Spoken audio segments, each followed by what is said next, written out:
Bien, si vous n'intervenez pas, merci de couper vos micros et n'hésitez pas à intervenir via le chat, à poser vos questions ou à réagir, à apporter vos contributions, vos retours d'expérience, si, voilà, si c'est en lien avec le sujet du webinaire. Je propose qu'on commence, Marie-Caroline, si ça te va. Donc, je laisse la parole à Marie-Caroline Nicolas, responsable de l'unité déchets économie circulaire à la région Auvergne-Rhône-Alpes. Bonjour à tous et merci de votre participation à ce webinaire. Je vois qu'on est déjà à 85 participants. C'est plutôt positif pour le sujet qui nous intéresse. Donc, juste pour reposer le cadre, la région, vous le savez, est autorité de planification sur les déchets et l'économie circulaire. Ça signifie que, entre autres, la région anime des écosystèmes qui vont lui permettre d'aller dans le sens des objectifs qui sont fixés par le SRADET et par la loi AGEC. Donc, en l'occurrence, en 2025, donc, ce réseau, le réseau achat durable, fait partie des écosystèmes que la région, dont la région contribue à l'animation pour ce qui nous occupe aujourd'hui, c'est-à-dire le développement du réemploi.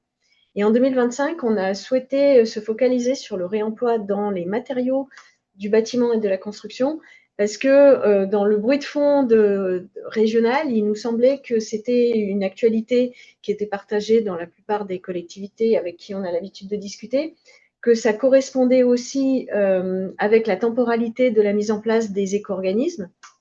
Alors, du coup, donc au début, on avait 4 éco-organismes qui se mobilisaient sur un fonds réemploi et qui était prévu dans leur agrément. Et puis l'actualité a fait que finalement, il ne s'est pas passé grand-chose, mais on peut penser que c'est partie remise. Mais de toute façon, il y a cet enjeu du réemploi des matériaux dans la construction et ça n'est pas pour rien. Le BTP est le deuxième producteur de déchets en région, et c'est pareil dans les autres régions, ne serait-ce que parce qu'il pèse très lourd. Et en dehors de ça, on constate que ce sont majoritairement des inertes, mais pas que, et qu'il y a des grosses difficultés à réintégrer ces matériaux, déjà à déconstruire dans de bonnes conditions, et à réintégrer ces matériaux dans des projets neufs ou réhabilités. Euh, pour faire un petit topo sur les chiffres de la filière TP, donc la CERC, qui est l'observatoire de la filière TP et construction, affiche un taux de performance de 88%. Mais ce taux de performance, il est essentiellement influencé par la réutilisation des matériaux sur chantier. Quand on regarde plus finement, on s'aperçoit que le recyclage est vraiment stable, voire en 2024, il a légèrement baissé. On s'aperçoit aussi que sur la valorisation matière, la filière perd énormément en pourcentage de tonnage recyclé. Pourtant, on est une région qui est plutôt bien équipée en termes de centres de tri, en termes d'installation d'accueil, et on a des entreprises qui, globalement, montrent un intérêt pour le réemploi. Et il y a des actions de formation, il y a des évolutions de pratiques. Donc, le terrain est plutôt positif en la matière. Ce qu'on retient aussi, c'est qu'il y a des décalages entre ce que souhaitent les maîtres d'ouvrage, ce que peut faire la filière, ce qu'attend un certain nombre d'acteurs de deuxième niveau au niveau de la certification, de la vérification réglementaire. Et donc, il y a cet écosystème à mettre en cohérence pour que les exigences des uns ne soient pas inatteignables pour les autres et réciproquement. Donc, du coup, cette année, ce travail spécifique. Alors, aujourd'hui, on présente le résultat. 9 collectivités se sont engagées pour scanner l'ensemble des freins qui font que dans leur cahier des charges, en tant que maître d'ouvrage, ils ont des difficultés à passer au réemploi sur certains lots. Et ils vont nous expliquer tout ça. Et puis, on a des acteurs opérationnels comme Ville et Aménagement Durable, Bobi Réemploi et Made in Past, qui, eux, ont apporté les réponses ou à l'inverse les questions. Pourquoi est-ce que vous nous demandez ça spécifiquement? À quoi ça correspond? par quoi pourrait-on le substituer? Donc, ce que vous allez voir là, c'est la façon dont ce dialogue a eu lieu et le résultat qui a donné lieu à une sorte de guide extrêmement opérationnel. J'ai une question, je cherche la réponse, en gros. Ou je déploie ma procédure avec telle et telle question, de façon à ne pas passer à côté de certaines questions quand c'est le bon moment et de ne pas passer à côté des réponses quand elles existent. Donc, je vous souhaite un bon webinaire et je remercie Aura 2E pour toute cette animation. Et donc, je laisse la parole à Catherine. Merci beaucoup. Effectivement, alors comme le disait Marie-Caroline, on a mis en place un. Alors, je vous présente d'abord l'ordre du jour et le programme de ce webinaire, avant de passer ce document et au groupe de travail réemploi qu'on a mis en place, qu'on a mené. Ensuite, on aura les témoignages de Péric Salomé de Haute-Savoie Habitat et de Nathalie Thomas de la ville de Villeurbanne qui vont vous présenter la manière très concrète dont ils ont fait appel au réemploi des matériaux sur des expériences et des cas concrets. Ensuite, on aura l'intervention de Claire Villazzi de Ville et Aménagement Durable qui vous présentera les ressources, les outils qui sont en place en région et qui sont à disposition des acteurs publics, acteurs publics et acteurs privés évidemment. Euh, et puis je vous ferai un petit point sur la vie du réseau en conclusion de ce webinaire qui se termine à midi. Donc effectivement, comme le disait Marie-Caroline, on a avec la région Auvergne-Rhône-Alpes, mis en place animé un groupe de travail réemploi des matériaux dans le bâtiment. Ce groupe de travail avait pour objectif d'identifier les freins à l'intégration de matériaux de réemploi et d'essayer d'apporter des réponses via notamment la commande publique. Et donc, on a eu 7 collectivités participantes, 2 structures publiques interrogées et les acteurs du réemploi qui sont intervenus en experts sur la thématique. Ce qui fait on a rédigé ce document de recommandation avec des étapes clés qui sont illustrées par des témoignages et des retours d'expérience sur l'engagement des élus, des décideurs, l'intégration, l'embarquement des services, la définition du besoin, la rédaction du marché et suivre l'exécution du marché. Donc, vous avez le lien qui est ici. Je peux vous faire une petite présentation assez rapide du document que j'ai ouvert et qui est là.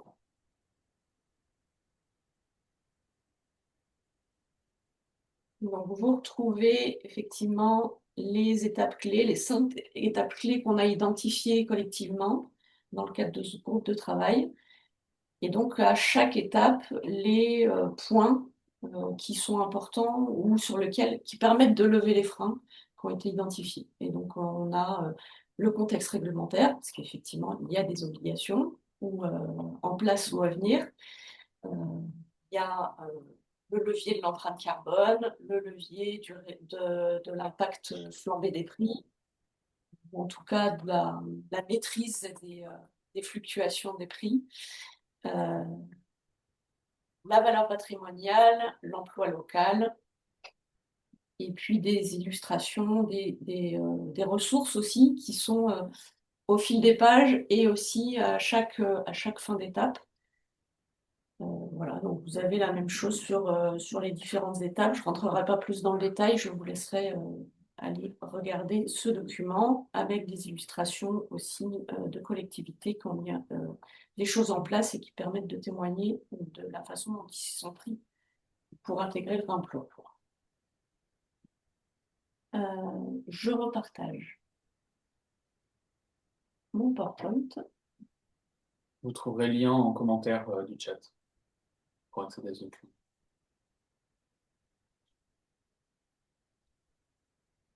Merci Vianney.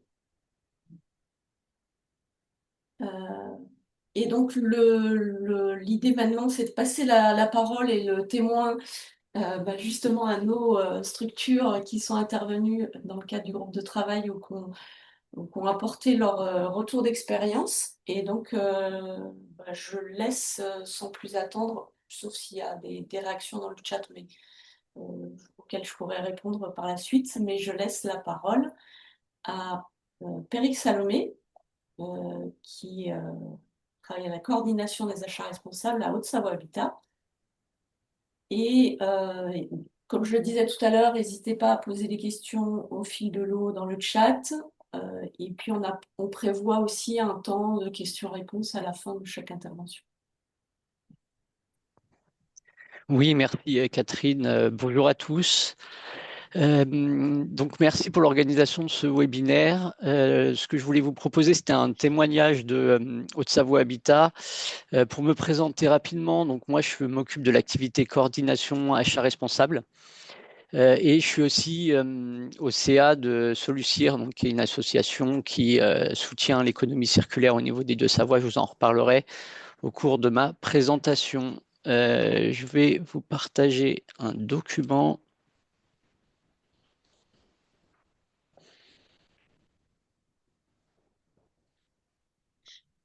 Je ne sais pas si vous le voyez. Oui, on le voit. Et j'essaie de le mettre en format diapo. C'est tout bon pour vous? Parfait. Merci. Voilà, donc tout d'abord, je vais vous parler un peu d'Haute-Savoie Habitat. Donc nous, on est un organisme HLM, on est le premier organisme HLM sur la Haute-Savoie. En quelques chiffres, on a plus de 22 000 logements. On est donc un peu plus de 300 salariés. On a 11 territoires, donc on a des agences de proximité partout sur la Haute-Savoie.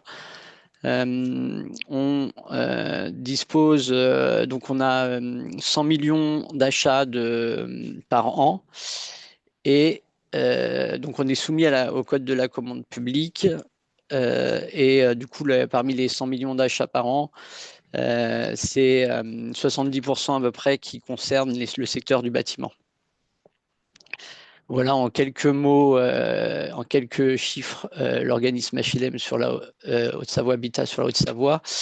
Donc on est une entreprise à visée régénérative. Donc il y a effectivement une volonté de s'inscrire sur ce champ qui se traduit notamment par un projet d'entreprise vers demain et qu'on voit ici sur la slide à travers l'arbre sur la droite et du coup qui se traduit par 5 racines, donc qui posent les intentions de la démarche, 17 branches qui permet de définir des axes de travail et 140 feuilles qui se traduisent par des actions à mener sur ces prochaines années. Donc ce projet d'entreprise, il a été effectué, il a été défini à partir d'une convention d'entreprise qu'on a effectuée en octobre 2022 et donc l'ensemble des actions ont été issues de travail avec l'ensemble des collaborateurs. À tout ça, je voulais vous parler aussi du SPASER. Donc on a validé un SPASER en décembre 2024 avec effectivement qui traduit de manière opérationnelle le projet d'entreprise pour le mettre en lumière dans nos achats. Donc, il a été validé en 2024, je vous l'ai dit. Ça consiste à aller au-delà et de limiter l'impact négatif généré par nos achats, donc d'avoir un impact positif sur notre écosystème local. Il y a 23 indicateurs dans notre SPASER et dont 4 qui concernent l'économie circulaire. Aujourd'hui, donc, il a 1 an de vie et on travaille beaucoup sur la collecte des informations et la sensibilisation des collaborateurs en interne. Je voulais vous parler aussi donc, des avancées organisationnelles qu'on a pu avoir sur le réemploi et je dirais même de manière plus globale sur l'économie circulaire. Chez nous, on a un groupe Réemploi Plus Plus qui existe depuis mi-2023. Toutes les directions sont associées dans ce groupe de travail qui se réunit tous les 3 mois. Il y a 17 membres. Je voulais vous parler un peu quelques moments forts qu'on a pour effectivement faire monter en puissance le collectif. Donc, on a visité plusieurs matériothèques. On a visité aussi l'atelier qui est porté par la régie qui va dans cette dynamique. On a fait aussi des temps d'échange avec des organismes HLM pour qu'ils nous fassent des retours d'expérience. Et effectivement, on a mis en place des ateliers de sensibilisation et une fresque économie circulaire pour permettre à tout le monde de mieux comprendre le sujet et de pouvoir le mener au sein de sa direction. Les objectifs de ce groupe, c'est de définir une stratégie de réemploi, de définir des actions opérationnelles par direction. Là où aussi les planètes sont plutôt alignées chez nous, c'est que notre DGA était anciennement chargé de la mise en œuvre de l'engagement responsable, donc le R, c'est l'engagement responsable. Donc dans l'idée d'aider les directions à aller plus loin sur ces sujets, donc le sujet de la mise en œuvre de l'engagement responsable, dont l'économie circulaire. Donc ça se traduit aussi par l'évolution des métiers. Donc je voulais vous parler effectivement un peu plus précisément de l'activité coordination achat responsable. Donc chez nous, il y a eu la création d'un service technique achat en 2017 qui a évolué en 2021 en activité coordination achat responsable. Donc on est à 3 à travailler sur cette thématique.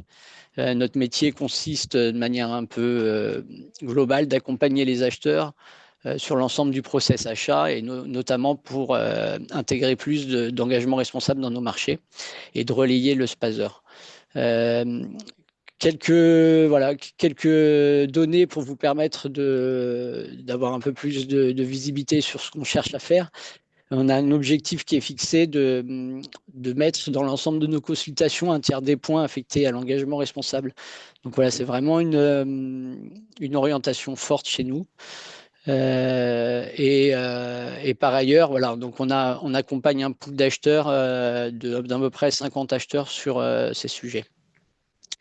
Au niveau des métiers qui évoluent, je voulais vous parler aussi de la régie. Ils ont fait évoluer leurs pratiques. Il y a notamment au niveau de la régie, ils ont été formés sur les métiers de travaux pour essayer notamment là, il y a une personne chez nous qui récupère des matériaux au sein d'une matériothèque pour construire du mobilier. J'ai pris ici l'exemple aussi d'une rénovation multisite où on intervient sur plusieurs bâtiments. Et en fait, il y a un peu plus de 1000 portes palières qui vont être remplacées. Et l'idée, c'est qu'ils interviennent à chaque fois sur tous les bâtiments pour faire le diagnostic des quincailleries qu'ils peuvent réemployer. Donc, ils sont associés à la démarche pour récupérer et réemployer les quincailleries des portes qui sont concernées par les travaux. Donc là, vous avez dans la slide les mobiliers un placard qui a été aménagé par la régie. Ça se traduit aussi au niveau chez nous, donc par des avancées organisationnelles, mais aussi par des avancées opérationnelles. Je vais vous en parler un peu plus en détail. Donc, j'ai pris l'exemple ici d'un accord cadre DIAC-PEMD qu'on a lancé en octobre 2024. Cet accord cadre DIAC-PEMD il concerne 3 missions. Donc, la mise en place de DIAC-PEMD qui est obligatoire chez nous pour les réhab au-delà de 1000 logements notamment. Aussi donc par des missions de Diag Ressources pour aller plus loin sur le Diag PEMD notamment pour nous aider à caractériser les déposes et pour aller plus loin sur le réemploi, et aussi donc une troisième mission qui est on appelle ça le ressource manager, donc notamment pour s'appuyer sur un assistant maître d'ouvrage économie circulaire sur les opérations impactantes. Donc cet accord cadre, on a deux entreprises titulaires dans le cadre d'un accord cadre multi-attributaire, et du coup on travaille sur 2 aspects. Donc le fait de s'améliorer sur la gestion des déchets, avec capter les informations et avoir plus de visibilité sur la valorisation. Donc ça, c'est plus le Diag PEMD. Et on mobilise le Diag Ressources effectivement pour aller plus loin, pour caractériser les matériaux sur les chantiers qu'on estime être impactants. Sur les documents, ce que je voulais vous dire aussi, c'est qu'au niveau des documents cadres, on a repris différents types de documents pour intégrer ces aspects. Donc là, avec la direction réhabilitation, on s'est intéressé au contrat de maître d'œuvre et au programme travaux, où on a intégré notamment des clauses environnementales dans les contrats avec le maître d'œuvre, avec des obligations de moyens pour leur demander de mettre en place des pratiques sur ces sujets, de méthodologie de travail, mais aussi des moyens humains affectés en fonction des différentes phases des opérations. Et on a aussi intégré tout ça dans les programmes travaux et le travail en cours avec la direction qui s'occupe de la construction chez nous, donc avec l'intégration de différents aspects. Donc là, on est en train de réfléchir à comment intégrer tout ça dans ces programmes généraux de travaux pour la partie construction. Ce qui est important de noter ici, c'est que donc on a perçu qu'il fallait intégrer le réemploi vraiment en amont de chaque projet, sinon on n'allait pas y arriver et que ça allait pas être clair pour nos parties prenantes, notamment sur le bâtiment, sur nos parties prenantes chantier. Donc ça, c'est un prérequis qu'il faut vraiment mettre en place pour avancer. Je voulais vous parler de manière peut-être un peu plus concrète. Oui, vous voulez intervenir? Juste une question sur ce qu'est le DIAC PEMD. Alors, en 2 mots, le DIAC PEMD, donc c'est un diagnostic qui consiste à intervenir donc en phase de conception des travaux pour identifier les déchets qui vont être générés sur le chantier, donc les matériaux, et qui vont après, derrière, déterminer la quantité de déchets. Donc nous, ce qu'on essaye de faire, c'est de le mettre en annexe, on va dire, de nos cahiers des charges pour que derrière les entreprises puissent déterminer la quantité de déchets que le chantier va générer. Donc c'est un document obligatoire aujourd'hui sur les gros travaux qui permet à un spécialiste d'aller vraiment faire le tour des bâtiments qui vont être concernés par les travaux et aller donner plus d'informations sur les matériaux qui sont concernés par l'opération. Du coup, je reprends. Donc, il y a 3 initiatives que je voulais vous présenter parmi les initiatives qu'on peut avoir. Donc là, effectivement, je vais vous présenter des initiatives. Il y en a certains, on parle de remploi, d'autres, ça va être plus de la réutilisation. Donc, je vais vous préciser tout ça. Donc là, il y a une petite image avec des tuiles. Il y a une opération sur laquelle on travaille où on doit remplacer 4000 m² de tuiles. On a de l'eau qui sont affectées par notre volonté d'intégrer l'économie circulaire sur ce sujet. Donc, sur l'eau charpente, on a intégré le fait que l'entreprise doit faire de la dépose sélective et du stockage sur palette pour faciliter le réemploi. Donc ça va concerner à peu près 20% des tuiles sur lesquelles on a d'autres besoins sur d'autres toitures. Donc la validation, elle est en cours par le service assurance pour voir dans quelle mesure on peut bien valider comme quoi les tuiles sont réutilisées in situ, donc réemployées in situ sur d'autres toits concernés par le chantier, par les travaux. Et sur cette opération toujours, on a prévu le concassage des tuiles, donc pour permettre, donc là, on a mis ça dans le lot VRD pour permettre à l'entreprise de réutiliser ces tuiles après concassage pour s'en servir en cheminement extérieur. Donc ça sera à peu près 15% du volume des tuiles. Et derrière, le reste, on n'a pas trop trouvé de solution, ça va partir en DIB. Mais déjà, voilà, c'est intéressant d'avoir ce double usage des tuiles et voilà, cette réflexion en amont qui est intégrée. Donc là, le marché va être lancé et on va voir ce que ça va générer au niveau des entreprises. Pour la partie béton, là, vous voyez un certain nombre de quantités de béton. Donc, on a travaillé sur une opération de déconstruction sélective, pardon, qu'on appelle Château Rouge, qui concernait 140 logements et 50 garages. Et dans ce cadre-là, on a mis en place un certain nombre de pratiques. Notamment, on a priorisé le béton parce qu'on avait effectivement 10 500 mètres cubes de béton. On a réfléchi en amont pour en concasser 60% parce qu'en fait, il y a un aménageur qui intervient à la suite de la démolition et on a négocié avec eux comme quoi ils allaient se resservir du béton concassé pour faire du remblaiement de voirie. Donc ça, c'est vrai que ça a permis d'éviter que ça parte en décharge et derrière de permettre de la réutilisation sur site, donc en évitant effectivement des allers-retours de camions. Donc ça concernait pas mal de camions potentiels. Donc là, sur cette opération, on a aussi travaillé, on a réussi à récupérer 100 marches granito pour un autre projet de construction. On a aussi vendu un certain nombre de matériaux en bois grâce à une plateforme Ecomat. Donc voilà, il y a eu quand même le sujet qui a été abordé et plein d'autres initiatives un peu moins impactantes. Mais voilà, il y a eu vraiment une expérimentation forte sur cette opération.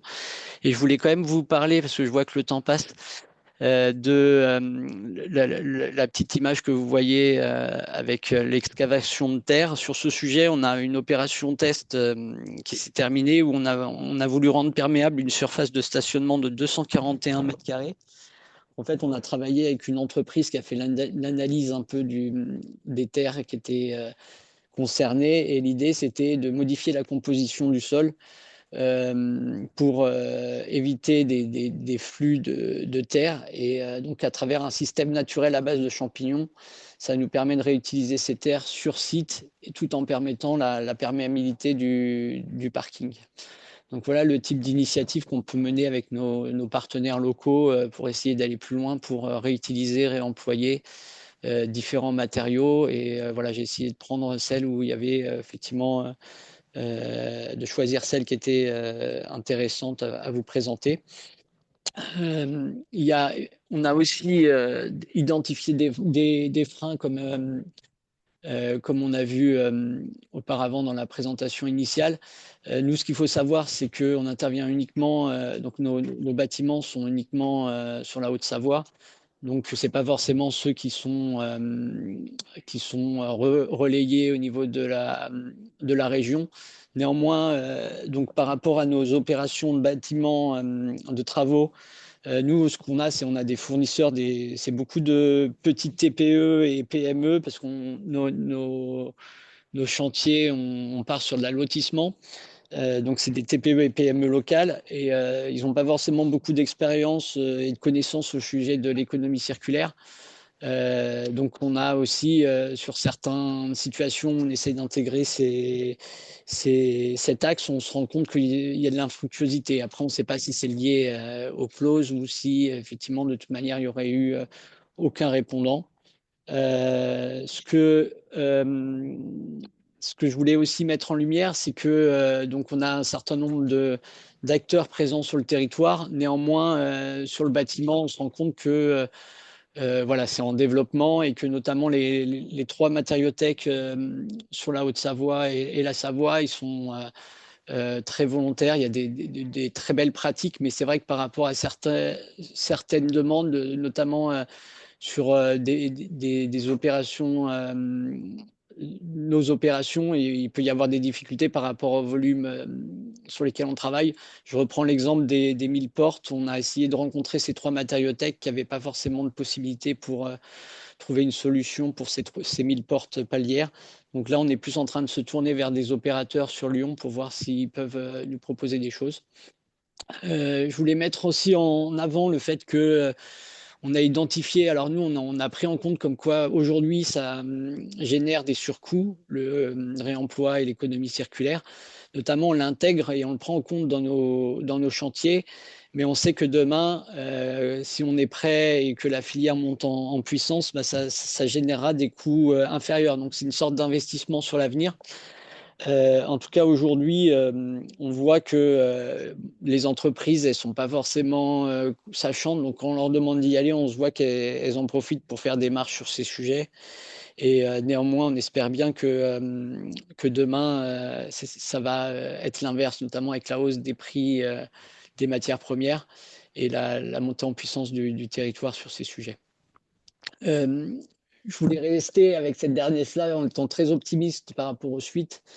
Notamment mettre en lumière l'approche réseau qui est pour nous fondamentale parce que de temps en temps, on a un peu le sentiment d'essayer des nouvelles choses et d'être seul. Et du coup, là, ça permet aussi d'avoir une approche, d'avoir une meilleure connaissance des points de vue des autres acteurs, notamment filière BTP, et de connaître aussi leurs difficultés. Donc, je voulais vous citer trois réseaux, mais je pourrais aussi parler parce qu'on est membre de VAD, Ville Aménagement Durable. Mais du coup, je voulais vous parler un peu plus précisément de ce qu'on fait dans le cadre comment on s'intègre dans le cadre de Solucir, aussi l'USH 74 et Aura AEE. Donc l'idée, c'est donc à travers Solucir, donc moi je suis membre du CA, il y a à peu près 250 adhérents. L'idée, c'est une asso qui agit pour que l'économie circulaire soit le modèle prépondérant sur les deux Savoies. et qui multiplient des initiatives, des événements, des actions de sensibilisation, donc permettre du réseautage et aussi d'apprendre à mieux se connaître. Donc voilà, il y a une très grosse dynamique qui est initiée aussi via Solucir. Donc ils interviennent aussi sur les filières. Donc là, ils ont développé un groupe qui s'appelle Réemploi en grand auquel on participe, qui permet, il y a 30 acteurs du BTP qui se regroupent et qui mettent en place une démarche collective. L'objectif, c'est de fournir une méthode qui est duplicable et pour développer le réemploi de manière massive. Donc, on s'inscrit pleinement dans cette démarche, parce que pour nous aussi, c'est une des manières de pouvoir nous aider sur nos sujets au quotidien. Donc voilà un peu comment on s'inscrit à travers la Solucir. Au niveau de l'USH 74, donc c'est l'Union sociale de l'habitat, c'est on va dire un organisme réseau interbailleur sur la Haute-Savoie. Donc là, l'idée, c'est de travailler avec les autres organismes HLM du département pour partager nos pratiques, pour essayer de voir ce que font les autres. Et après, l'objectif, c'est d'essayer de voir comment on peut travailler ensemble pour que, notamment, il y ait des actions qui soient lancées, et pas uniquement d'un maître d'ouvrage, mais de plusieurs maîtres d'ouvrage pour enclencher aussi au niveau du territoire de Haute-Savoie. Donc au niveau de l'ORAE, à travers effectivement ce webinaire et plein d'autres aussi temps d'échange, qui peuvent aider aussi à capter des bonnes pratiques et aussi à voir les retours d'expérience d'autres collectivités. Je voulais vous parler des expérimentations parce que c'est vraiment notre manière de travailler. Donc, on veut y aller et on teste des pratiques.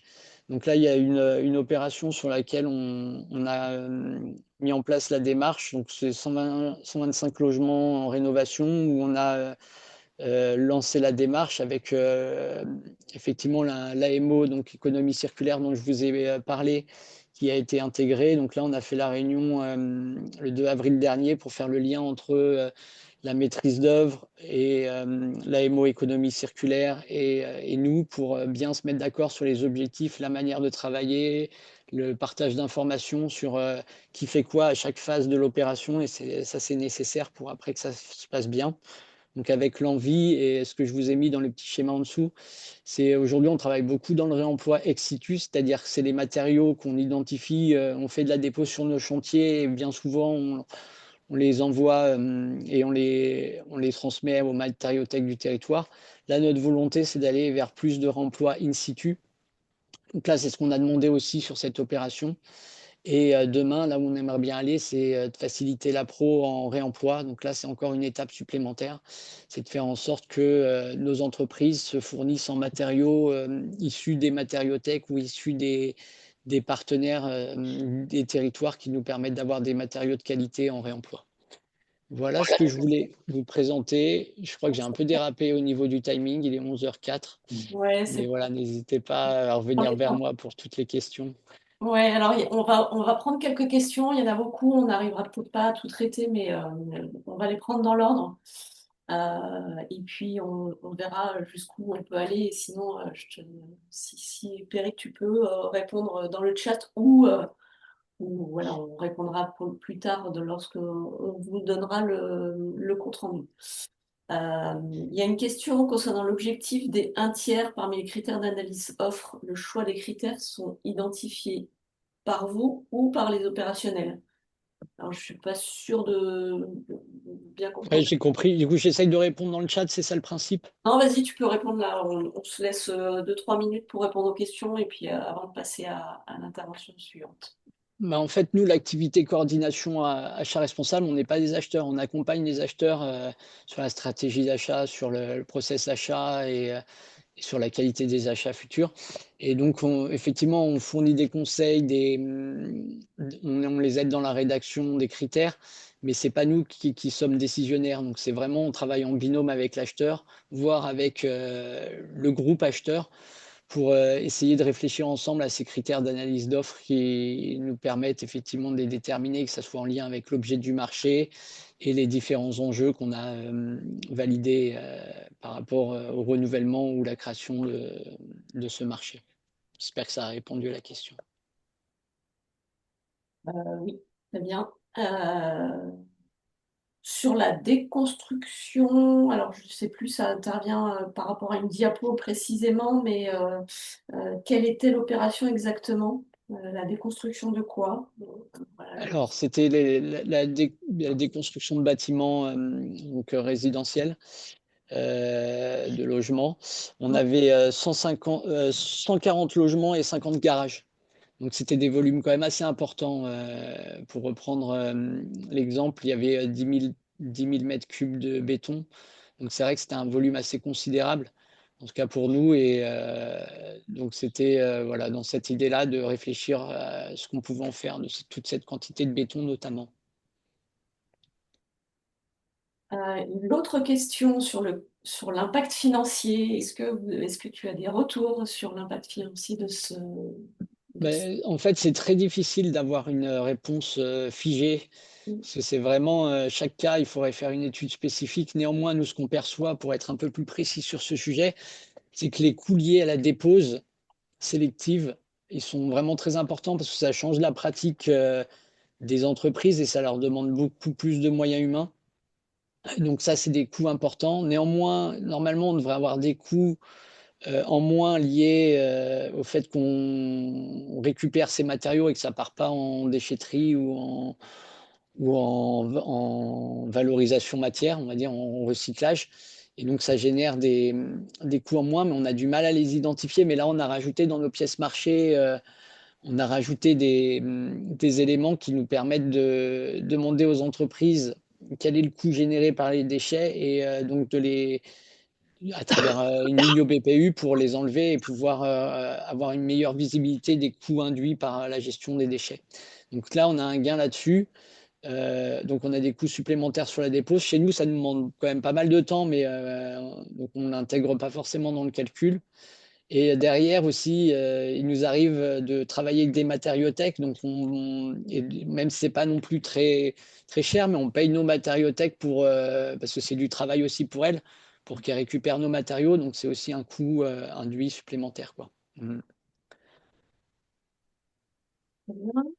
Est-ce que vous avez mis en place une démarche d'analyse, de recherche de nouveaux débouchés pour le remploi des matériaux inertes? Alors, juste, je voulais reprendre sur le coût. Il y a aussi le coût, si on arrive à être sur du remploi, il faudrait déduire les coûts aussi de gagner parce qu'on n'achète pas les matériaux puisqu'ils viennent de chez nous. Ouais. Donc ça permet d'avoir aussi des gains, mais c'est pas forcément simple à calculer. Et la question, excuse-moi Catherine, la suivante, parce que je pensais à la fin de ma réponse. Ouais, pardon, je croyais que tu avais fini. Est-ce que vous avez réfléchi à des débouchés autres pour les matériaux inertes? Parce qu'apparemment, le débouché des remblais est saturé.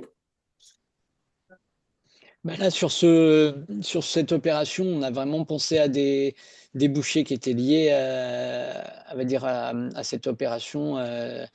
Et du coup, c'était vraiment le besoin du promoteur qui intervenait, l'aménageur qui intervenait suite à ces travaux, parce qu'il devait y avoir une construction à la suite de la note démol. Donc, on a vraiment fait le nécessaire pour que ça corresponde à leurs besoins.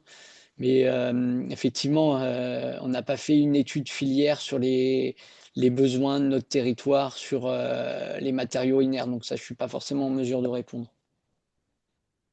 Je te laisserai peut-être répondre sur les questions. Je pense qu'il va falloir qu'on passe à la suite, parce qu'on a encore un témoignage. Tu as parlé de champignons pour améliorer la perméabilité des sols, donc il y a une question là-dessus. Peut-être la question sur la commande publique, quel est le cadre commande publique des expérimentations? Est-ce que c'est un... Voilà, À c'est chaque pas fois, un effectivement, on marché intègre. nouveau? Non. Comment? Ouais. Alors non, pas forcément. On essaye d'intégrer dans des marchés entre guillemets classiques. Donc à travers des clauses, à travers des, hum, des mémoires techniques où on met des questions spécifiques sur ces sujets.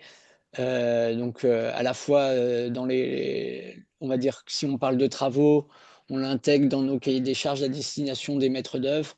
Et aussi après, on travaille avec les maîtres d'œuvre pour l'intégrer de manière plus précise sur le DCE à destination des entreprises. Donc pour l'instant, effectivement, on est plutôt sur le cadre conventionnel commande publique des marchés de travaux plutôt classiques à l'OTI.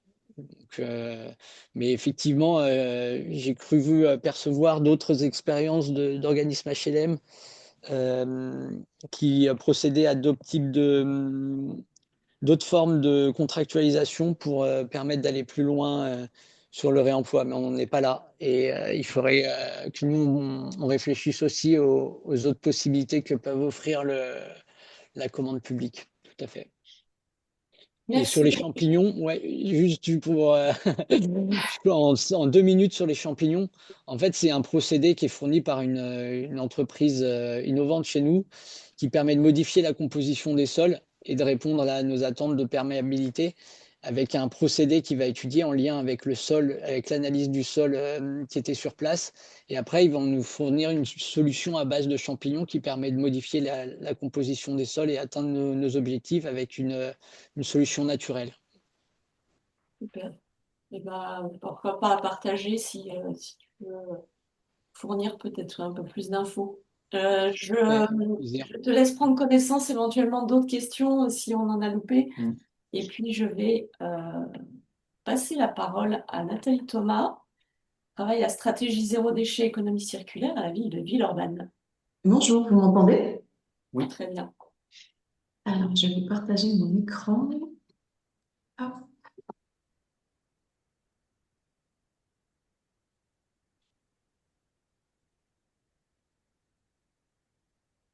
Est-ce que c'est bon? Alors, on l'a pas encore en présentation. Non.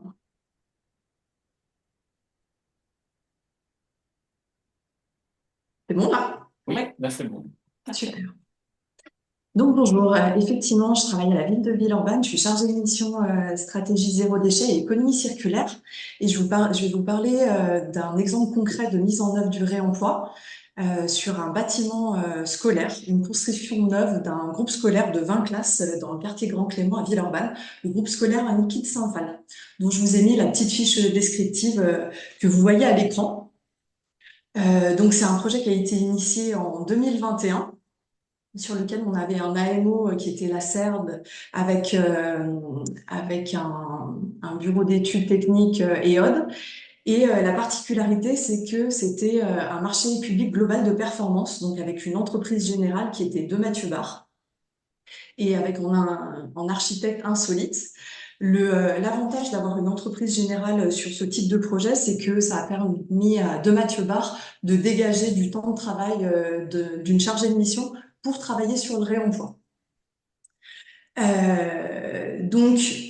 Sur ce projet, donc fin 2021, on a commencé à rédiger avec notre AMO, la CERL, le programme architectural dont je vous ai mis un extrait à l'écran.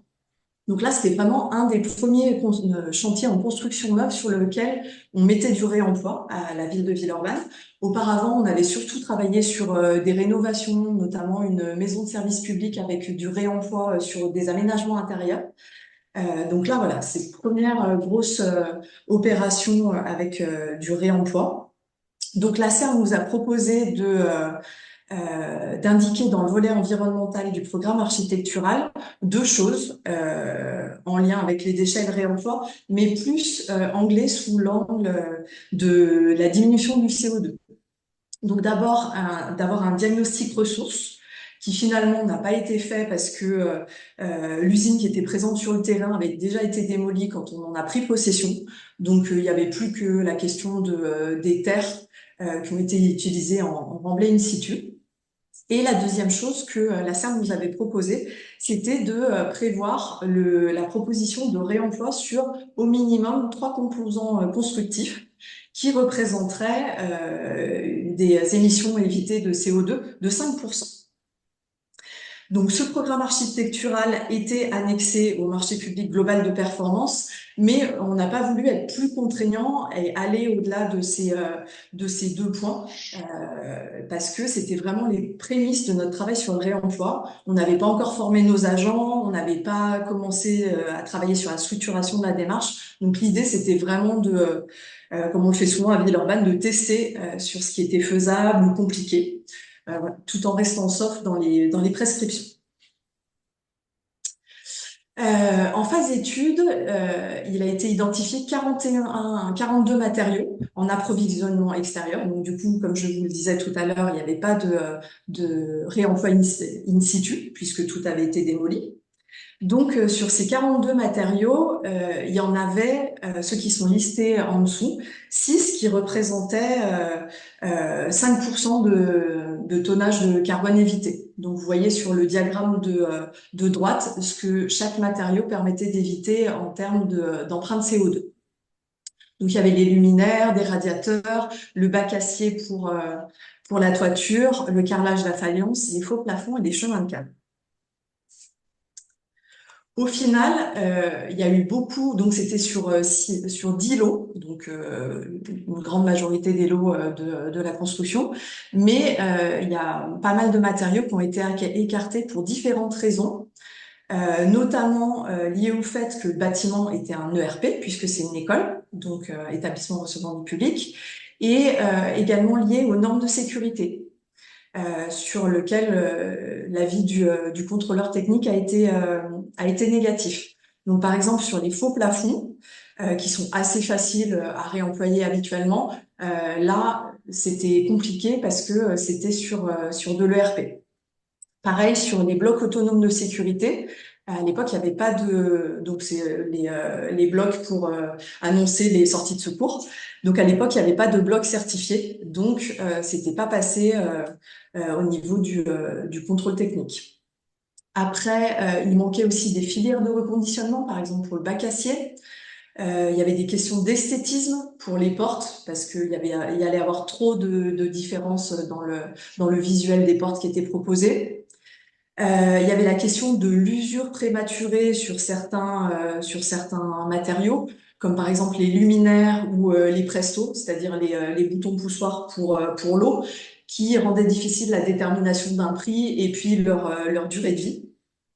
Et il y avait également le problème de la faillite d'une entreprise qui devait nous fournir du carrelage en sortie de stock.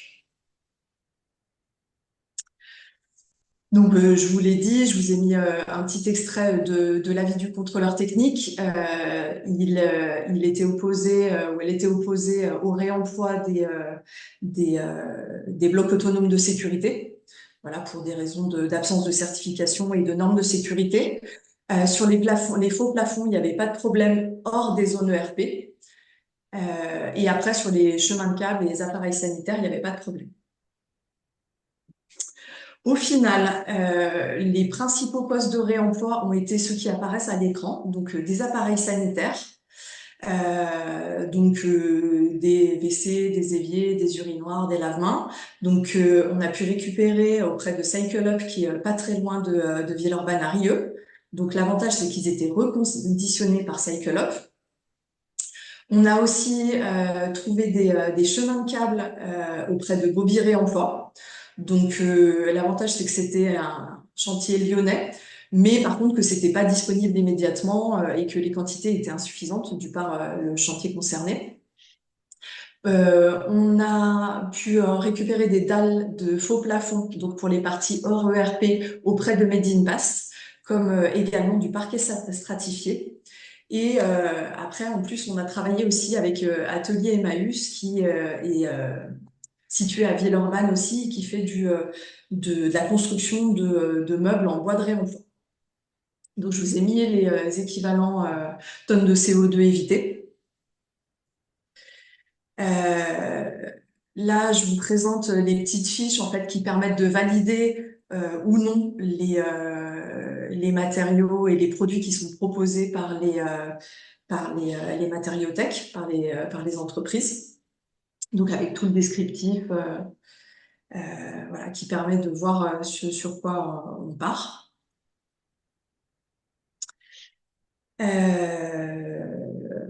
On avait aussi, vous le verrez dans la diapo suivante, donc on a eu des questions d'assurance sur l'assureur en fait de la ville nous a demandé que l'entreprise générale donc de Mathieu Barre et expressément dans son attestation d'assurance la couverture du réemploi, ce qui n'a pas du tout posé problème. L'assureur de Mathieu Barre a pu nous fournir l'attestation d'assurance que vous voyez à l'écran, qui mentionnait bien le réemploi et même plus précisément les différents matériaux qu'on avait utilisés en réemploi. Donc ça n'a pas été un problème. Et au final, donc comme je disais tout à l'heure, il n'y a pas eu de réemploi in situ, mais en appro ex situ. Donc on a eu des sanitaires.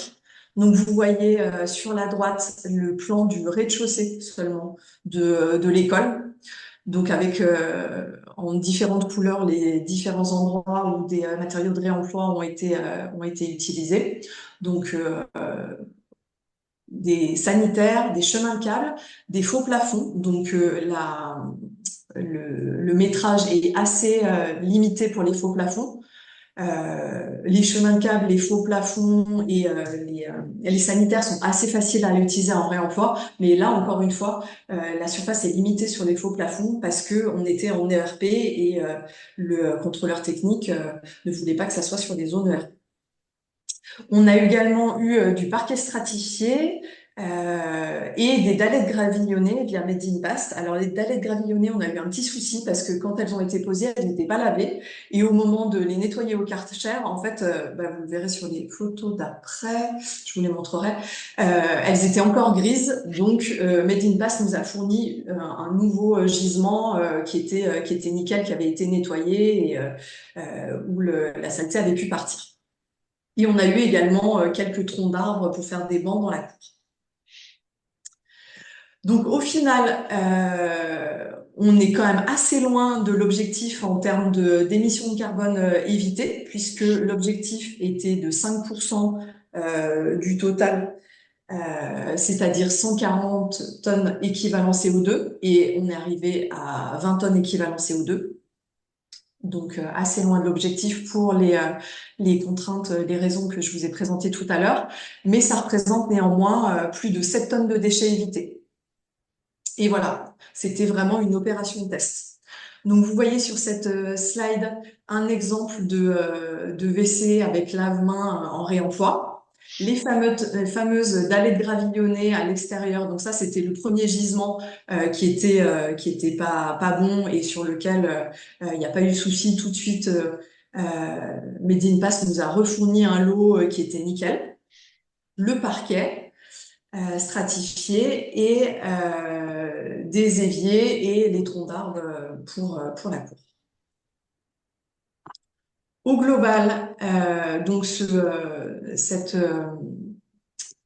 construction et ce test de ce qui était possible, ce qui était facile ou pas, avait plusieurs facteurs de réussite. Donc, comme je l'ai dit tout à l'heure, le fait qu'on soit un marché global public de performance, c'était vraiment très intéressant, notamment avec deux Mathieu Barre qui étaient très volontaires, avec un chargé de mission qui était dédié pour compléter nos ressources en interne.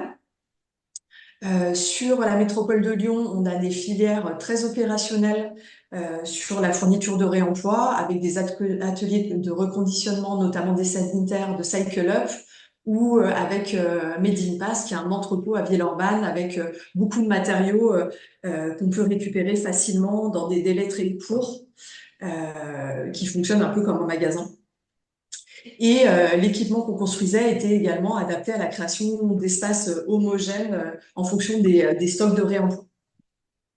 Les bénéfices de ce projet, c'est qu'il a vraiment permis de tester et de confirmer quels matériaux ne posaient pas de difficultés. Donc les sanitaires, les chemins de câbles, les faux plafonds avec ce petit bémol pour l'ERP. Et on voyait que ça ne posait pas de problème pour à la fois le contrôleur technique, les assureurs et les usagers. Et ça a permis, nous, en interne, de créer un précédent à la ville, ce qui fait que maintenant, sur toutes les opérations neuves, on prévoit des composantes en réemploi. Les difficultés, ça a été que, notamment au moment du projet qui a commencé en 2021, alors la construction, elle a commencé en 2024, mais en tout cas, la filière était peu développée. Donc, par exemple, sur les chemins de câbles, on manquait de ressources. Et puis, il n'y avait pas toujours une adéquation entre les besoins et les gisements identifiés. On aurait pu faire plus, par exemple, sur le carrelage. C'est assez facile également le carrelage en sortie de stock. Mais là, en l'occurrence, l'entreprise qu'on avait identifiée a fait faillite et du coup, on n'avait pas trop le temps de se retourner. Donc voilà, ça pose toujours cette question de la temporalité du chantier et des possibilités de stockage. Et donc, sur la métropole, c'est vraiment une ressource d'avoir des matériothèques pas loin. Voilà, j'ai fini pour ma présentation. Merci beaucoup, Nathalie. On voit effectivement il y a un réseau riche qui permet de mettre en place des choses. Alors, il y a quelques questions. Euh, Est-ce que tu peux répondre à la question concernant la mission du contrôleur technique? Alors, il faut Euh, que je remonte dans le chat. Quelle mission doit-on confier au contrôleur technique pour émettre les avis sur le réemploi? Alors en fait, ça c'est vraiment quelque chose qui est obligatoire dans le cadre d'une construction neuve. Il y a toujours un contrôleur technique qui, euh, qui vérifie le projet et du coup, il donne aussi son avis sur les matériaux en réemploi. Donc vous avez forcément un contrôleur technique. Oui, c'est ça. Donc, c'est les missions classiques, hein. Il y a Oui, tout à fait. et, Et quand il y a du réemploi, il le regarde plus précisément. avez-vous estimé les surcoûts générés en pourcentage d'une telle démarche? Non, ça, je peux pas vous le dire. Je pourrais me renseigner. Après, pour avoir vu d'autres projets en réemploi qui ressemblaient un peu à ce projet, notamment à Toulouse, dans le cadre du projet européen Life Waste to Build. J'ai visité une école où il y avait eu pas mal de réemploi. Eux, donc, ils s'insèrent vraiment dans un projet européen Life sur le réemploi avec la question de la création d'un écosystème local, de la signature de chartes par à la fois le privé et le public. Et eux, ils nous disaient qu'ils étaient à ISO-coût, en tout cas sur cette école, et que c'était souvent le cas. Après, ça prend un petit peu plus de temps parce qu'il faut chercher du gisement, là, comme le chargé de mission chez De Mathieu Barre. Mais en termes de coût, ils étaient à coût équivalent, voire pour certains gisements un petit peu plus bas. Oui, c'est ce que nous Et voilà, je pourrais demander pour cette opération, j'ai pas l'info. avons. En tout cas, vous avez bien calculé les tonnes CO2, parce que quand j'ai interrogé Grenoble-Alpes Métropole, qui témoigne aussi dans le document, c'était un petit peu leur regret. Ils sont à ISOCO aussi, mais ils auraient aimé avoir cet impact environnemental qu'ils n'ont pas calculé au préalable dans leur chantier de 2021 aussi. C'est Mm. intéressant d'avoir. Oui, et puis c'est intéressant par rapport à la dernière réglementation thermique. Oui. Euh, Alors, il y a une question, on va peut-être en prendre une dernière. Avez-vous le pourcentage que représentent les objets de réemploi pour chaque objet considéré face au global nécessaire au projet? Non, j'ai pas l'info. Je sais pas si je peux la retrouver. Euh, La question, c'était aussi pourquoi ne pas avoir mis l'entièreté la mise en place du réemploi sur l'entièreté, par exemple, sur les chemins de câble.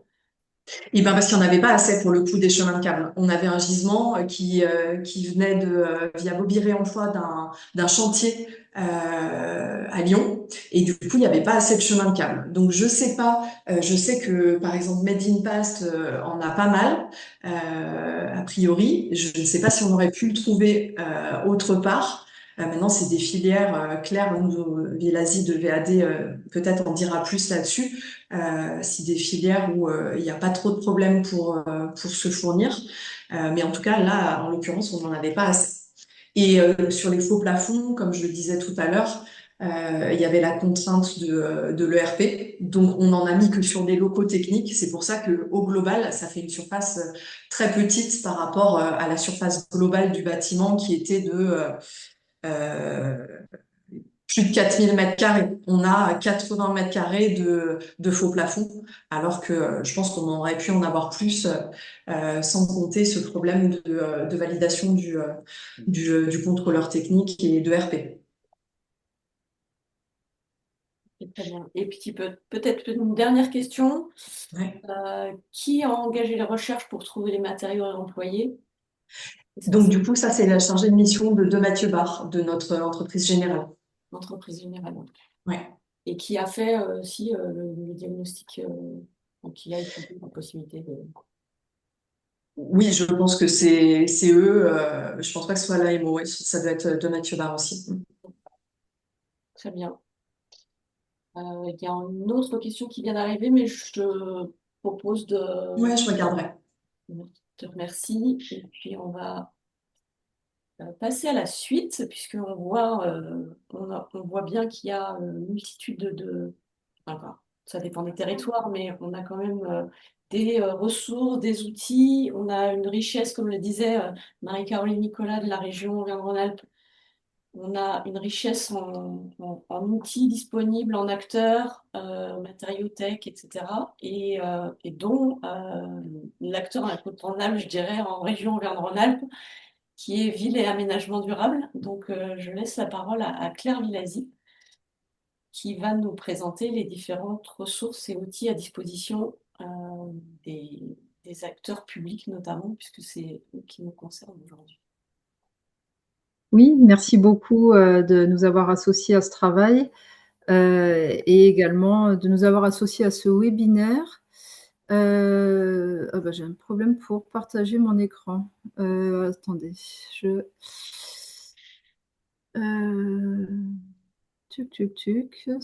fois c'est bloqué. Alors ça fonctionnait avant, je suis désolée. Je peux partager, il n'y a pas de souci, je l'ai sur mon ordinateur. Oui, je veux bien. Je ne sais pas pourquoi là ça me bloque. Il faut juste que je retrouve le bon document. J'arrive tout de suite. Attends, ça va peut-être remarcher. Ah pardon, ça remarche. Excusez-moi, je vais vous repartager mon écran. Autorisé, excusez-moi. Voilà, est-ce que vous voyez bien mon écran? Oui, mais pas en présentation. Oui, là, c'est bon. C'est bon, voilà. Donc, nous, effectivement, on est Ville et Aménagement Durable. Donc, je vais peut-être juste en quelques mots représenter notre réseau. Donc, on a un réseau d'acteurs de la construction et de l'aménagement durable en Auvergne-Rhône-Alpes. On représente un réseau d'à peu près 470 structures adhérentes et l'objectif, c'est vraiment d'offrir un lieu d'information, de formation et puis surtout de co-construction d'outils pour aller beaucoup plus vite sur tous les enjeux de construction et d'aménagement durable. Et notre spécificité, c'est d'animer des actions collectives avec nos adhérents. Pour avoir un aperçu sur une année, on organise une quarantaine d'événements, que ce soit des visites, des ateliers, des séminaires, également des modules de formation, et puis des réunions thématiques avec nos adhérents. Alors pourquoi on s'est intéressé au réemploi? En fait, fin 2019, on a senti qu'il y avait une vraie demande de la part de notre réseau de s'outiller autour des sujets de réemploi, et c'est pour ça qu'on a décidé de lancer tout un groupe de travail autour du réemploi qui aujourd'hui a défini une feuille de route assez complète et qu'on continue de suivre encore aujourd'hui. Là, c'est simplement pour vous dire que au-delà de ces sujets de réemploi, voilà, il y a d'autres sujets qui sont traités chez VAD et qui sont forcément aussi liés à ces démarches d'économie circulaire. Alors, dès le début, cette feuille de route a été définie. Donc là, il y a à peu près 170 professionnels qui sont impliqués dans cette action co-réemploi. Et pourquoi je vous partage cette feuille de route? C'est parce que je pense que les besoins de 2020 sont encore d'actualité, même si on a essayé d'avancer un maximum sur l'ensemble de ces sujets. Mais voilà, en écoutant aussi les témoignages, je pense que ça fait écho, encore une fois, à ces différents besoins. Donc, dès le début, l'objectif, c'était de pouvoir vraiment faire la promotion, mettre en avant les expériences réussies ou moins réussies, en tout cas de partager ces projets. un vrai besoin de monter en compétence de l'ensemble des acteurs. C'est peut-être le point de départ, la sensibilisation et la formation, comprendre l'intérêt de mener ce type de démarche. Il y avait vraiment aussi la volonté, c'est l'axe 3 qui est très lié à l'axe 4, c'est de connaître les filières disponibles et puis aussi de soutenir ces filières, voilà, en mettant en avant les acteurs qui émergent, en mettant en lien ceux qui débutent avec ceux qui sont les acteurs déjà structurés. Forcément, dès le début, il y a eu tout un volet autour de l'aspect assurantiel, réglementaire. Donc, c'est pouvoir aussi, à notre niveau, parce que ça se fait beaucoup au niveau national, avancer aussi sur ces questions assurantielles et réglementaires. Avoir une coordination régionale avec l'ensemble des dynamiques du territoire, puisqu'on a la chance d'avoir quand même une région extrêmement dynamique sur ces sujets. Et puis la dernière chose, c'est pouvoir avoir des incitations via des chartes réemploi ou en tout cas une meilleure intégration du réemploi dans les différents référentiels. Donc là, je vais vous partager un ensemble d'outils qui sont finalement open source, puisque tout ce qui est produit par les membres de VAD sont à destination de l'ensemble des professionnels. Et donc, c'est des outils qui peuvent vous être utiles dans vos projets.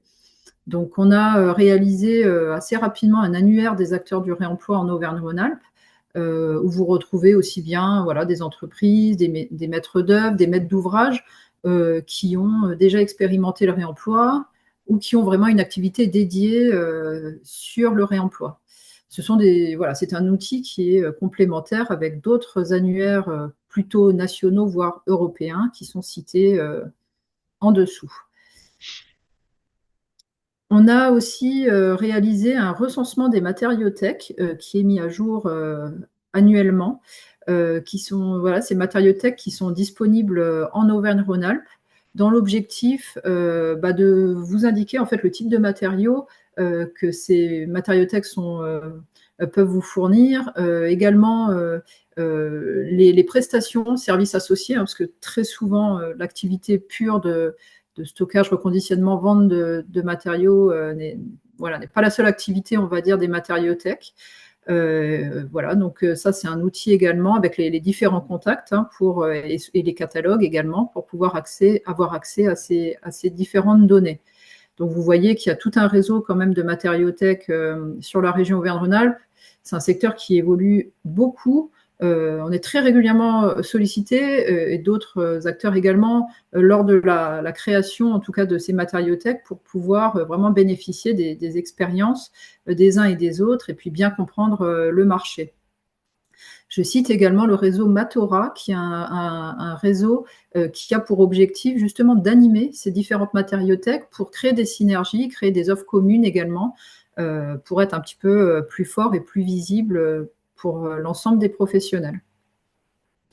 Également, pour vous outiller, on a mis en place aussi assez rapidement une enquête régionale qu'on a appelée le Vadomètre du réemploi, qui a pour objectif de recenser les différents projets de réemploi dans l'objectif de en ressortir des grands enseignements, que ce soit sur les matériaux majoritairement réemployés. Donc là, vous avez un extrait à droite et ça peut aussi donner des idées finalement de ce qui peut être réemployé aujourd'hui. Et puis par rapport à la question qu'il y avait avant sur quels sont les gisements disponibles, ça donne aussi une indication. Il y a également toute une analyse, on va dire, transversale sur les leviers qui peuvent être activés pour réemployer des matériaux. Donc c'est une enquête qui est encore en cours et vous pouvez faire remonter vos initiatives pour être intégré à la prochaine édition du Vadomètre. Là, c'est des petits exemples de projets qui sont recensés. Par exemple, la résidence Les Bois Debout à Crolles, d'Alpizère Habitat. Un abri vélo boîte aux lettres sur le campus de l'INSA à Lyon, avec des façades qui ont été réemployées. Ou alors, à droite, plutôt en espace public, le parvis du nouveau lycée Pierre Brossolette avec des pavés de réemploi. Un projet de la Serle. À ce Vadomètre sont adossées des fiches de retour d'expérience. Un petit A4 aussi très synthétique où vous retrouvez les éléments clés des projets et puis aussi les acteurs, parce que c'est aussi un sujet, c'est comment on s'entoure. Vous pouvez retrouver ces éléments également sur ces fiches de retour d'expérience. Le premier outil qu'on a créé, c'était aussi un argumentaire, parce que finalement, les acteurs autour de nous étaient sans doute convaincus, mais ils avaient besoin de convaincre. Donc, ce petit dépliant papier, mais également disponible en numérique, permet de revenir sur 10 idées reçues liées au réemploi et apporte des réponses très concrètes pour pouvoir lever ces difficultés.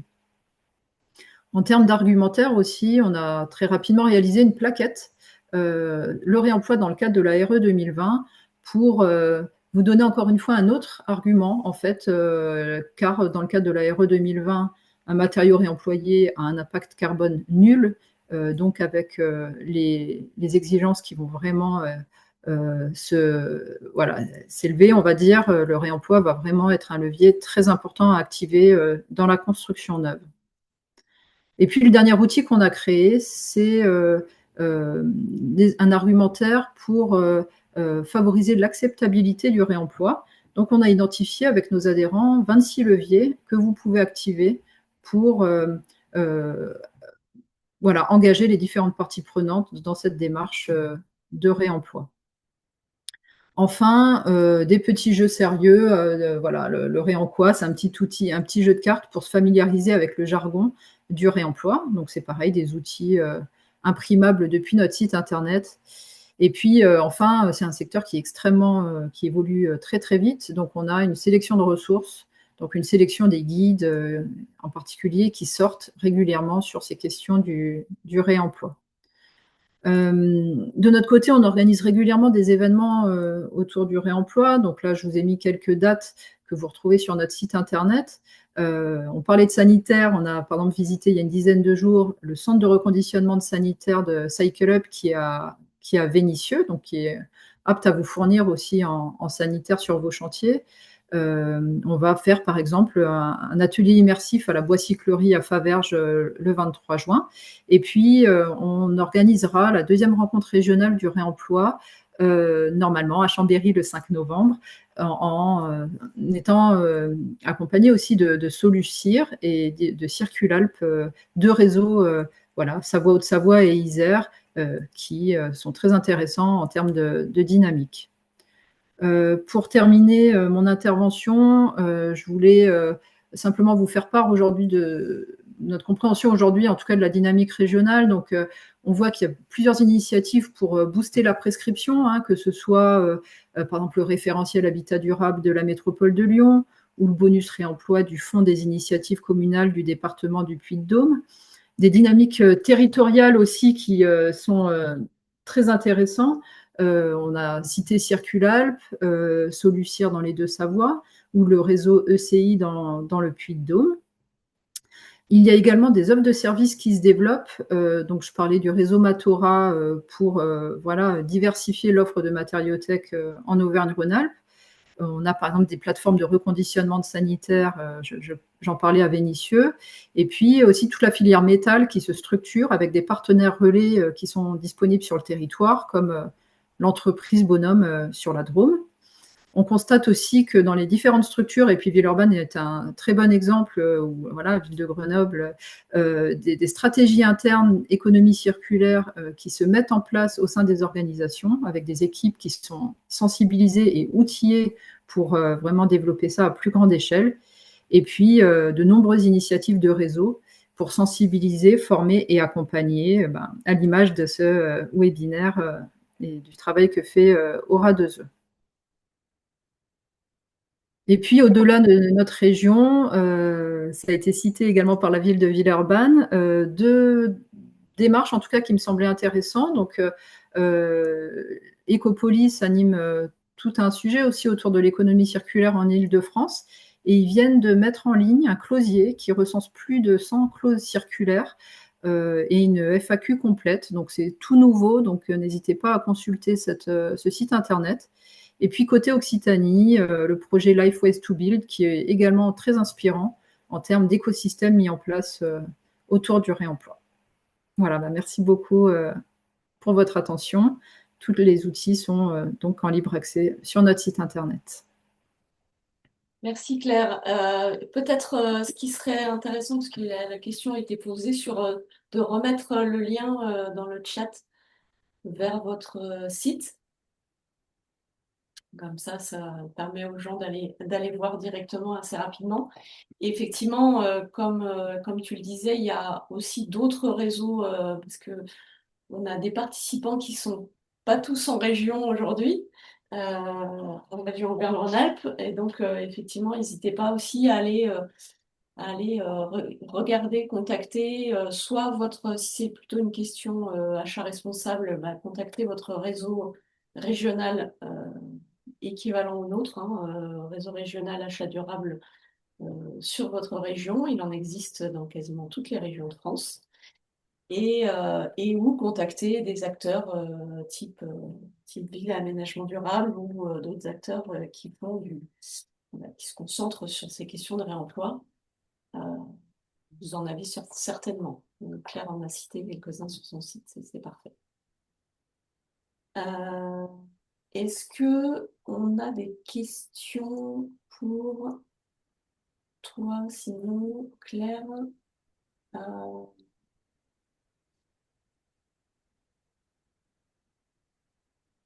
il y a la FRTP qui intervient en disant ils sont très mobilisés sur le sujet en Ile-de-France. Voilà. Euh, Donc, ouais, vous voyez qu'il y a des acteurs, des ressources des retours d'expérience, des actions de sensibilisation, des visites de sites. Donc, n'hésitez pas à aller regarder toutes ces ressources. Merci beaucoup, Claire. Merci à vous. Donc, je vous propose maintenant euh, de vous présenter rapidement, pas rapidement, donc faire un point sur la vie du réseau et qui viendra en complément peut-être de ce qu'on s'est dit et du document de recommandation qui a été élaboré avec la région Auvergne-Rhône-Alpes pour les acheteurs publics d'Auvergne-Rhône-Alpes principalement. Et donc on a donc dans le cadre du réseau achat durable Auvergne-Rhône-Alpes, on anime effectivement le réseau régional. On a un centre de ressources pour les territoires en transition d'Auvergne-Rhône-Alpes, où on met à disposition en open source, là aussi, une page thématique dédiée à l'achat responsable, donc qui ne concerne pas que le réemploi dans le bâtiment, mais qui concerne bien les différentes thématiques de l'achat responsable et- et on essaye de couvrir les différents segments d'achat. Vous retrouverez aussi notre ressource bibliothèque où, où on a déposé le dossier. On a plus récemment un document qu'on appelle Repère pour agir, qui permet de passer à l'action, d'engager l'action. On en a réalisé un il n'y a pas longtemps sur les SPASER, donc stratégie achat durable, et puis le dernier là sur les recommandations pour intégrer le réemploi des matériaux dans les bâtiments. On a un annuaire des labels qui est pas redondant, hein, qui se veut pas une remix de l'annuaire des labels de l'ADEME, qui est très bien fait, qui est complémentaire, qui est plus axé sur les achats des collectivités, enfin les achats publics principalement. Donc on retrouve des labels, notamment les écolabels, sur des segments d'achat qui sont plus dédiés à des acheteurs publics, c'est-à-dire bâtiments, véhicules, pardon, et puis d'autres produits et matériaux qui ne sont pas dans l'annuaire des labels de l'ADEME, donc qui se veut complémentaire. On a aussi des fiches d'initiative, quelle que soit la thématique concernée, et une base d'exemples de cahier des charges. Donc là aussi, vous retrouverez tous les liens, hein, mais la base d'exemples de cahier des charges qui est réservée à nos membres du réseau régional, qui vient en complément qui permet là aussi de retrouver des exemples de cahiers des charges sur des thématiques. Donc on en a quelques-uns aussi sur le réemploi bâtiment, réemploi des matériaux, pardon. Et donc que ça soit dans le bâtiment ou enfin plus généralement dans le BTP, parce qu'on a aussi quelques exemples sur la voirie. qui peut intéresser aussi et qui émane d'initiatives de département. Donc voilà, donc cette base d'exemple de cahier des charges qui est mise à disposition pour les acheteurs publics de la région. Et puis on a édité en 2024 le guide, j'ai une petite absence, le guide Commande publique durable et transition écologique qui récapitule, qui est assez dense, hein, mais où dedans on a la réglementation, les étapes pour intégrer l'achat durable dans ces achats courants, on va dire, et puis des fiches techniques. On en a une qui est dédiée au bâtiment, sur lequel donc ce guide, on le met à jour tous les ans. Et donc, il va être mis à jour cette année avec justement l'intégration aussi de clauses et de critères environnementaux axés réemploi. Donc, le groupe de travail qu'on a mis en place en Auvergne-Rhône-Alpes va permettre aussi d'alimenter ce guide avec des exemples et des recommandations en termes de clauses et critères à intégrer directement dans les cahiers des charges, voire la mise en place d'un lot dédié au réemploi, par exemple. C'est le type de recommandation aussi que vous retrouverez dans le document de recommandation qu'on vous a présenté au début de ce webinaire. On organise des webinaires, on a une lettre de veille et alors là je m'adresse à nos utilisateurs du réseau régional uniquement, on a mis en place une charte d'utilisation du réseau où là on demande aux acheteurs publics de la région de signer une charte, ce qui nous permet d'avoir d'expliquer le rôle de chacun, le rôle d'Aura 2E, d'Auvergne-Rhône-Alpes Énergie Environnement pour la façon dont on contribue à l'animation de ce réseau et ce qu'on peut mettre à disposition des membres du réseau, mais aussi ce qu'on attend des membres du réseau, c'est-à-dire la participation à ces webinaires, des remontées d'informations, la participation à l'alimentation de la base d'exemple de cahier des charges. Donc, la participation à la vie du réseau, en fait. Voilà, donc je vous ai mis un lien vers la charte. Je vous invite à en prendre connaissance. On n'a pas énormément communiqué dessus, mais je vous le dis, on va vraiment communiquer et axer cette communication là-dessus. Et l'idée, c'est vraiment d'avoir un réseau régional qui soit dynamique et où chaque acheteur public puisse aussi bénéficier, sans forcément passer par nous, puisse bénéficier des retours d'expérience, des témoignages des autres d'autres acheteurs publics en région. Juste, je ne sais pas si le lien est cliquable sur la diaporama directement, mais je l'ai intégré dans le chat. C'est parfait. Est-ce qu'il y a J'ai pas regardé le chat pendant que je parlais, mais... Partage d'informations, mais pas de questions pour le moment. Alors, le sujet TP est souvent un angle mort, et ben on note. Si c'est un sujet sur lequel il y a vraiment une demande, effectivement. Alors, on avait deux départements hein, dans notre groupe de travail qui sont effectivement très intéressés pour travailler sur ce sujet, travaux publics, voirie, routes, etc.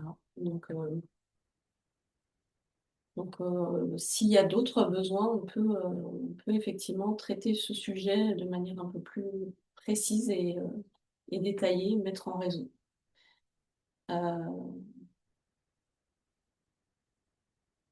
Merci pour les autres réseaux. Très bien. Et puis, non, est-ce que je veux quelque chose? Non, t'as mis des liens. J'ai mis des liens. Les liens ont été partagés. Il y a juste Péric Salomé qui s'excuse de partir. Donc, si jamais vous avez des questions, on pourra vous mettre en relation avec lui par la suite. Merci aux intervenants. Je laisse le moment de clôture à Marie-Caroline Nicolas.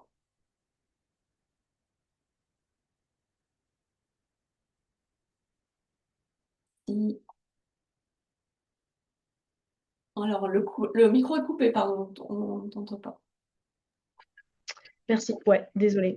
Donc, je remercie Claire, Nathalie et Pierrick pour leurs interventions avec toutes les précisions qu'ils nous ont apportées. C'est vraiment la richesse de ce réseau de pouvoir mélanger les compétences, les besoins et du coup les réponses. Et donc, vous voyez que ça fait des ressources qui sont très, très utiles pour tous vos projets. Et donc, pour répondre à Lionel, oui, on peut partager les contacts des intervenants et ainsi que les supports. Il n'y a pas de problème avec ça. En tout cas, je vous remercie de votre participation. Vous avez été très nombreux à suivre ce webinaire, donc ça montre que le sujet, en tout cas, compte pour vous. Et je note aussi la diversité des participants, des origines des structures des participants. Donc, voilà, c'est un sujet qui est partagé par tout le monde et je pense qu'on va avancer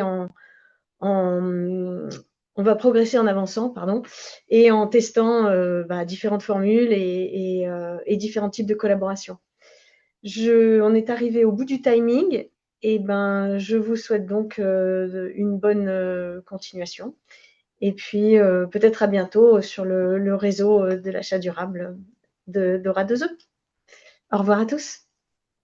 Merci. Merci. Au revoir. Merci, au revoir. Merci, au revoir.